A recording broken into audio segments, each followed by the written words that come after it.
मेरा नाम है Sandeep Yadav. I am from India, Hyderabad. I am a professional YouTuber and motorcyclist.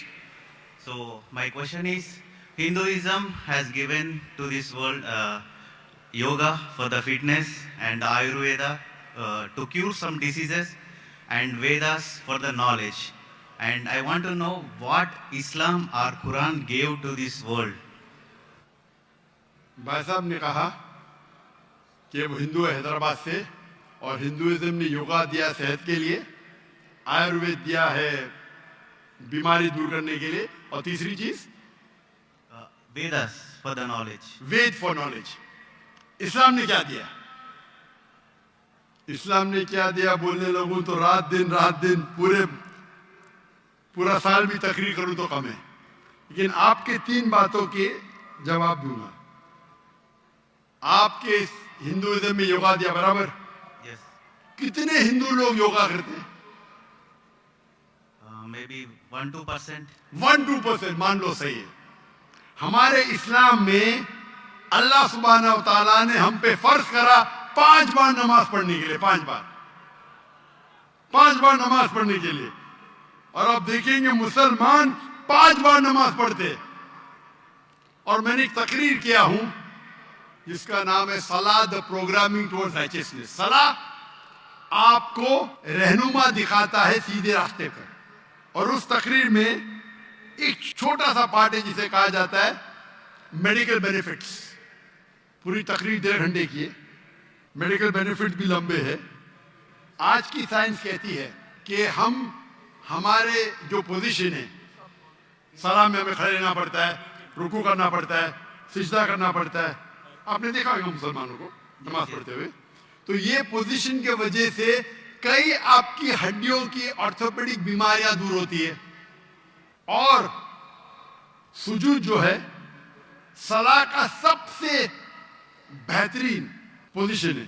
सजदा में हम अपने जिस्म का सबसे ऊंचा हिस्सा जमीन पे लगाते और कहते अल्लाह की तारीफ करते, सुभान रब्बिल आला, ग्लोरी बी टू अल्लाह. आज के साइकोलॉजिस्ट कहते हैं कि आप अपने माइंड को काबू में नहीं कर सकते, अपने हाथ अपने जिस्म को काबू में कर सकते, क्योंकि अपना माइंड भटकता है, अपना ज़हन. तो साइकोलॉजिस्ट कहते हैं ज़हन को काबू करने के लिए आप अपने जिस्म को काबू में कर सकते.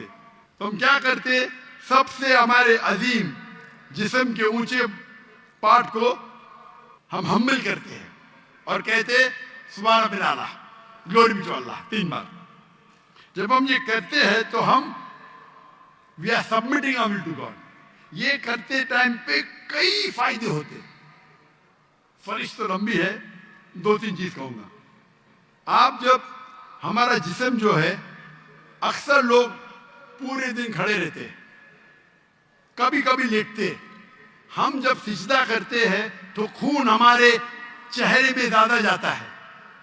जब खून चेहरे में ज्यादा जाता है तो जो चेहरे की चमड़ी है वो और हेल्दी होती है. आपको कई चेहरे की चमड़ी की बीमारी दूर हो जाती है. आप समझ रहे? There is excess of blood flowing into the face. आप जब सिजदा करते हैं तो कई लोग को साइनस होते हैं. साइनस मतलब हमारे जो चेहरे के अंदर जो है साइनसेस है, मैक्सिलरी साइनस, स्मॉल साइनस. तो जब हम सिजदा करते हैं तो ये ड्रेन हो जाते हैं. तो ये ड्रेन हो जाते मतलब इसका जो फ्लूइड है वो निकल जाता है. आपको साइनस होने के चांसेस कम है. हम जब आम तौर पे सांस लेते हैं और सांस बाहर निकालते हैं, हमारे लंग्स की जो हवा है 2/3 हिस्सा हवा बाहर जाता है, हवा अंदर आता है. पूरी हवा बाहर नहीं जाती. अन्यथा जानबूझ के करेंगे जो हम करते रहे आमतौर पे. जब हम सिजदा करते हैं तो हमारे जो पेट के जो एब्डोमिनल पार्ट्स है वो लंग के नीचे के हिस्सों को दबाते हैं. जब दबाते हैं तो वो रेसिडुअल एयर, मेडिकल में कहते हैं रेसिडुअल एयर, वो 1/3 हिस्सा जो हवा का है हमारे फेफड़े में वो भी बाहर निकलता है. तो हम सिजदे में जब सांस लेते हैं हमको फ्रेश एयर और आती है। तो फ्रेश एयर आने के वजह से हमारे फेफड़े की सेहत अच्छी होती है। हम जब सिजदा करते हैं तो हमें लेस चांसेस है हर्निया होने का। और कई फरिश्ते, हम जब सिजदे से उठते हैं तो हमारे जो थाई मसल्स है उसके ऊपर जोर आता है। हमारे thigh muscles of calf muscles को कहते हैं एक दूसरा दिल। हमारा दिल जो है हार्ट पंप करता है ब्लड को। हम जब नीचे उठते हैं सिजदे से क़याम पे और क़याम से रुकू से रुके से वापस जाते सिजदे में, तो आप देखेंगे प्रेशर आता है काफ मसल पे। काफ मसल को कहा जाता है पेरिफेरल हार्ट।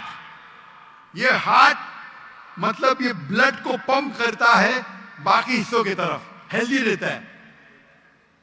आप योगा की बात करते, बहुत से मेडिकल बेनिफिट्स है, लेकिन हम मुसलमान ये मेडिकल बेनिफिट्स के लिए नमाज नहीं पढ़ते।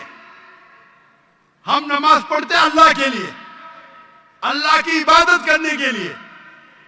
ये जो मेडिकल बेनिफिट्स है हमारा साइड डिश है। साइड डिश ना हमारी बिरयानी है कि हम अल्लाह ताला की इबादत करते, उसके साथ साथ ये बेनिफिट तो ऐसा ही मिल जाता हमको। कोई भी मुसलमान वर्जिश करने के लिए सलाह नहीं करता, सलाह करता है क्योंकि अल्लाह की इबादत करने के लिए। लेकिन साथ साथ वर्जिश भी हो रही है, सेहत भी हो रहा है। मैं कभी जिम में जाता ही नहीं हूं। मुझे लोग पूछते जिम में कितने बार जाते, मैं नमाज पढ़ता हूं 5 टाइम, मैं पढ़ता हूं 7 टाइम।